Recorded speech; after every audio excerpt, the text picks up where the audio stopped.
je vais faire une petite démo. Là, je mets en mode vocal. C'est Gemini. Je dis je partage l'écran. D'accord, je suis prêt à t'aider. Qu'est-ce que Que tu veux-tu vois, savoir? qu'est-ce que tu vois à droite? Je vois le texte d'un livre en anglais. Tu veux que je t'aide à le lire ou à le traduire?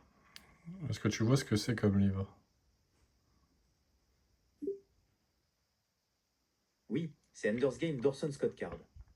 Tu l'aimes bien? Oui, alors je vais te lire, je vais essayer de traduire une phrase, tu me dis si j'ai bon. Donc, I understand there was one attempted murder on the way up here. Ça veut dire, j'ai compris que ici il y a eu une tentative de meurtre et je ne comprends pas on the way up here.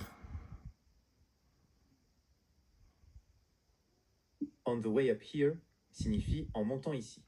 Donc la phrase veut dire j'ai compris qu'il y a eu une tentative de meurtre en montant ici. Ça va? Ouais, c'est bon. A broken arm. Dis-moi si je prononce bien. That kind of thing C'est happens. presque ça. C'est broken arm. Tu vois la différence? Ah oui, Rappelez-vous que je ne peux pas fournir de diagnostic ok. ni de conseils. A broken arm. That kind of things happens again. Something ice out. Que veut dire ice out?